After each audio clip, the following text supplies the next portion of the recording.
Hello friends नमस्कार welcome back to my channel.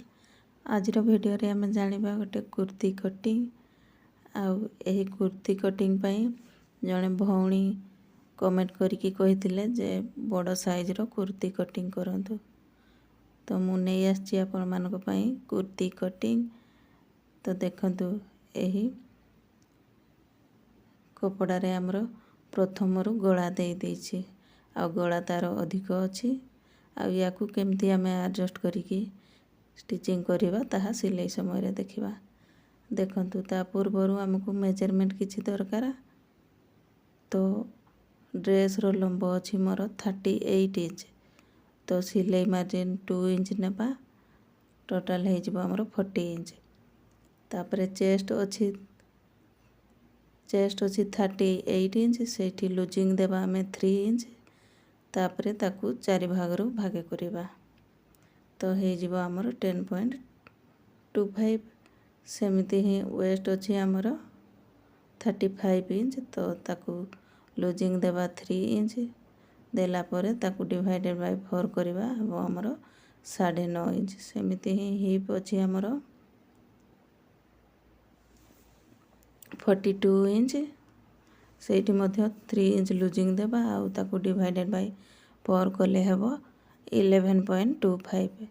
आउ arm hole रखिबा हमें 6.75। तापरे एटा देखंतु एही ड्रेस रे एमती हमर बॉर्डर देइथिला। तो ताकू मु अलगा करि नै छी। एटा हला तार मेन कपड़ा। एटा तार फ्रंट पार्ट पई देइ छी आ एटा हला बैक पार्ट पई। तो प्रथमे हमें अस्त्र कपड़ा रे मार्किंग करि नबा। देखंतु एटा हला अस्त्र कपड़ा ताकू हमें खोली की 4 फोल्ड करिकी पिछै नबा। देखंतु एमती भलो भाबे सजाड़ी की रखिबा आउ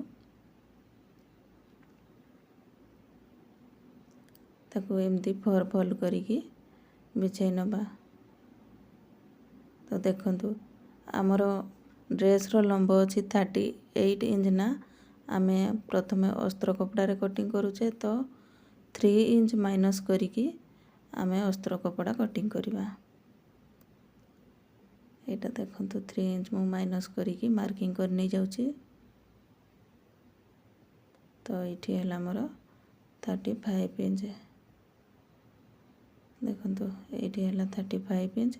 35 इंच रे गोटे मु दाग देइ नउची।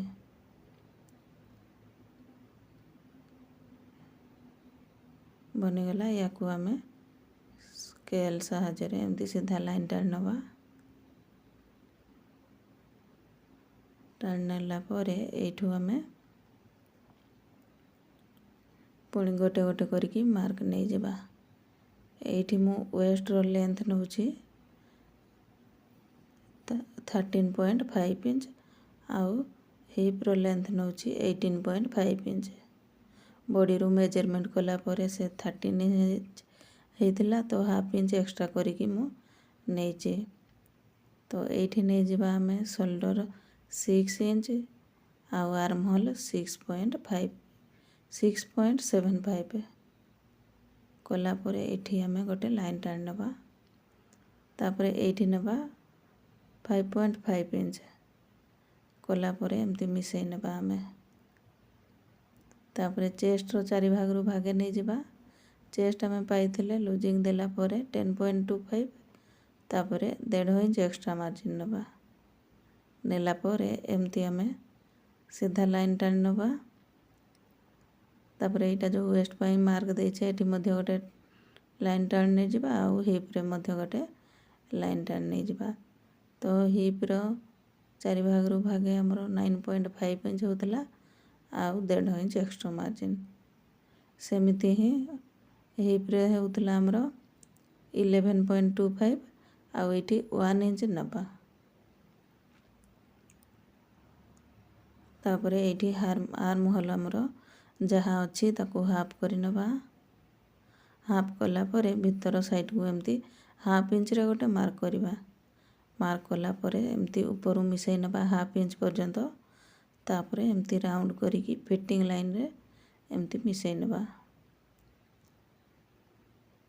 ଏଇଟା ଆମର ବ୍ୟାକ୍ ଆର୍ମ ହୋଲ୍ ପାଇଁ ମାର୍କିଂ ହେଲା। ଏଇଠି ଆମେ ଡାଉନ୍ କରିନେବା ଫିଟିଂ ଲାଇନ୍ ପଟକୁ ଟିକେ। ତାପରେ ଯେଉଁଠୁ ଆମର ସେଣ୍ଟର ହେଲା ଏପଟ ଭିତର ସାଇଡ଼କୁ 2.5ରେ ଗୋଟେ ମାର୍କ କରିବା, ଆଉ ସେ କୋଣରୁ 0.5 ଇଞ୍ଚରେ ଗୋଟେ ମାର୍କ କରିବା। କଲା ପରେ ତାକୁ ଏମିତି ମିଶାଇ ନେବା। ଏମିତି ମିଶାଇକି ସେ ଫିଟିଂ ଲାଇନ୍ରେ ତାକୁ ମିଶାଇ ନେବା। ଦେଖନ୍ତୁ ଆର୍ମ ହୋଲ୍ ପାଇଁ ଆମର ଡ୍ରଇଂ ହେଇଗଲା ବ୍ୟାକ୍ ଆଉ ଫ୍ରଣ୍ଟର। ଏବେ ନେକ୍ ଲାଇନ୍ ନେବା 2 ଇଞ୍ଚ। ତାପରେ ଏ ମାର୍କ ସବୁକୁ ଆମେ ମିଶାଇ ନେବା।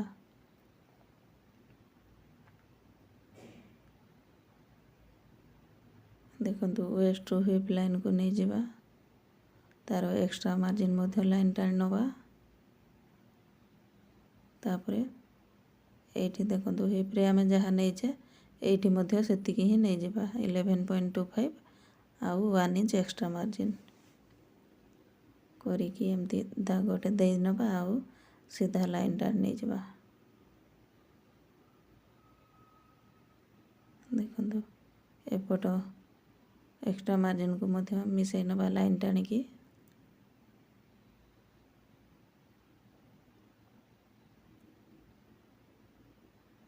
ଦେଖନ୍ତୁ ଆମର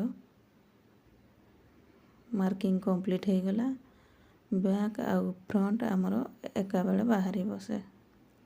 ତ ଆମେ କଟିଂ କଲାବେଳେ ଏଇ ଯେଉଁ ବ୍ୟାକ୍ରେ ମାର୍କିଂ କରିଛେ ସେଇ ବ୍ୟାକ୍ରେ ହିଁ କଟିଂ କରିବା, ଭିତର ସାଇଡ଼କୁ କଟିଂ କରିବାନି।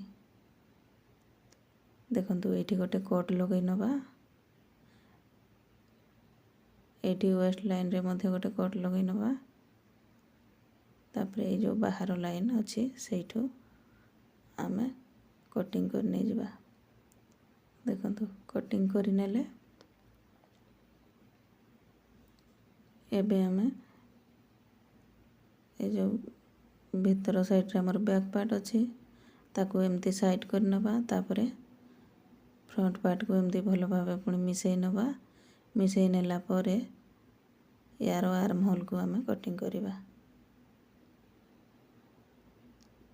ଦେଖନ୍ତୁ କଟିଂ ହେଇଗଲା।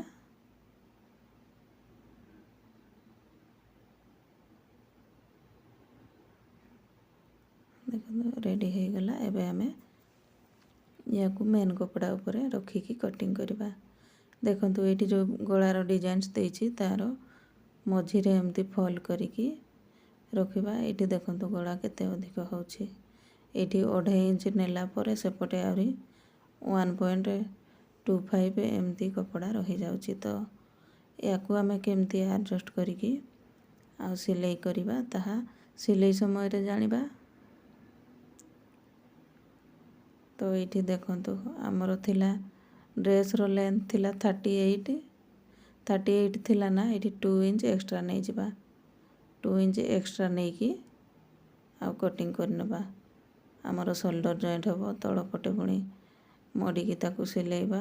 ଏମିତି କରିକି 2 ଇଞ୍ଚ ଏକ୍ସଟ୍ରା ନେଇଯାଇଥିବା। ଦେଖନ୍ତୁ ଫ୍ରଣ୍ଟ ପାର୍ଟକୁ ବାହାର କରିନେଲେ ଏବେ ଆମେ ବ୍ୟାକ୍ ପାର୍ଟକୁ ମଧ୍ୟ ବାହାର କରିନେବା।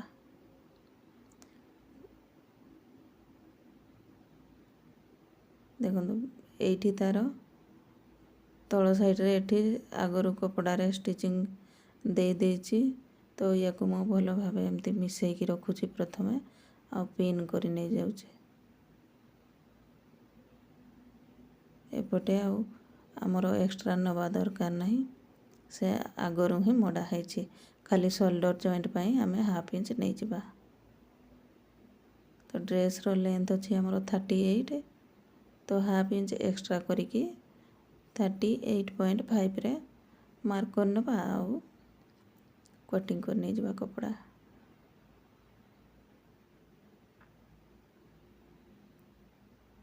ଦେଖନ୍ତୁ ଏମିତି ଟିକେ ଏକ୍ସଟ୍ରା ରଖିକି କପଡ଼ାକୁ ଏମିତି କଟିଂ କରି ନେଇଯାଉଛି ମୁଁ। ଏବେ ଆମେ ଦେଖନ୍ତୁ ସ୍ଲିଭ୍ସ ପାଇଁ ଏମିତି ଆମେ ମାର୍କ କରିନେବା। ଏଇ କୋଣରୁ ଯାହା ବି ହେଲା, ଏଇଠି ହେଲା ଆମର 9.5 ଇଞ୍ଚ, ତ 1 ଇଞ୍ଚ ଏକ୍ସଟ୍ରା ନେବା। 10.5 ଇଞ୍ଚ କରିକି ଆମେ ସ୍ଲିଭ୍ସର ଚଉଡ଼ା ନେବା। ଏଇଟା ଦେଖନ୍ତୁ କପଡ଼ା ତାର, ତାକୁ ଏମିତି 2 ଫୋଲ୍ଡ କଲି, ପୁଣି ଆଉ ଥରେ ଫୋଲ୍ଡ କରିଦେଲି। ଏମିତି କରିକି 4 ଫୋଲ୍ଡ କରିନେଲି। ସେ 2ଟା ଯାକ ଆମର ସ୍ଲିଭ୍ସ ଏକାବେଳେ ବାହାରିଯିବ। ତ ଏଠି ତାର ଲମ୍ବ ଅଛି 15 ଇଞ୍ଚ। ତ ମୁଁ ସିଲେଇ ମାର୍ଜିନ୍ 1.5 ଇଞ୍ଚ ରଖିକି 16.5 ଇଞ୍ଚରେ ମାର୍କ କରିନେଲି। ମାର୍କ କଲା ପରେ ଏଇଠି ଆମେ ଏମିତି ସିଧା ଲାଇନ୍ ଟାଣି ନେଇଯିବା। ଆଉ ତାର ଚଉଡ଼ା ପାଇଥିଲେ ଆମେ 10.5 ଇଞ୍ଚ। ତ ଏଠି ମାର୍କିଂ କରି ନେଇଯିବା ଆମେ 10.5 ଇଞ୍ଚରେ। ଦେଖନ୍ତୁ ରେଡ଼ି ହେଲା। ଏବେ ଆମେ ଡାଉନ୍ କରିବା 3.5 ଇଞ୍ଚ। ଆଉ ଏପଟ ଭିତର ସାଇଡ଼କୁ 1.5 ଇଞ୍ଚ ପର୍ଯ୍ୟନ୍ତ ଏମିତି ସିଧା ଲାଇନ୍ ଟାଣି ନେଇଯିବା। ଏଇଠୁ 2 ଇଞ୍ଚରେ ମାର୍କ କରିକି ଏମିତି ସ୍ଲିଭ୍ସର ଆମେ ସେପ୍ ଦେଇ ନେବା। ଦେଖନ୍ତୁ ଉପର ମାର୍କିଂ ହେଇଗଲା। ଏବେ ଆମେ ମୋହରି ପାଇଁ ମାର୍କ କରିବା। ମୋହରି ଆମର ରାଉଣ୍ଡରେ 10 ଇଞ୍ଚ ଅଛି, ତାର ଅଧା 5 ଇଞ୍ଚ ଆଉ 1.5 ଇଞ୍ଚ ଏକ୍ସଟ୍ରା ମାର୍ଜିନ୍ ନେଇକି ଏମିତି ଲାଇନ୍ ଟାଣି ନେବା ଆଉ ତାକୁ କଟିଂ କରିକି ବାହାର କରିନେବା। ଦେଖନ୍ତୁ କେତେ ସହଜ ଭାବରେ ଆମେ କଟିଂ କରିନେଲେ ଆମର ହେଭି ସାଇଜ୍ର କୁର୍ତ୍ତି କଟିଂ। ଆଉ ରେଡ଼ି ହେଇଗଲା ଆମର କୁର୍ତ୍ତି କଟିଂ। ଏଠି ଫ୍ରଣ୍ଟ ପାର୍ଟ ଆମେ ଏବେ କଟିଂ କରିବାନି, ଷ୍ଟିଚିଂ ସମୟରେ କଟିଂ କରିବା। ତ ଫ୍ରେଣ୍ଡସ୍, ଭିଡ଼ିଓ ଭଲ ଲାଗିଲେ ଭିଡ଼ିଓକୁ ଲାଇକ୍ କରିବେ, ସେୟାର କରିବେ, ଆଉ ଚ୍ୟାନେଲରେ ଯଦି ନୂଆ ଅଛନ୍ତି ଚ୍ୟାନେଲକୁ ସବସ୍କ୍ରାଇବ୍ କରିବେ। Thanks for watching.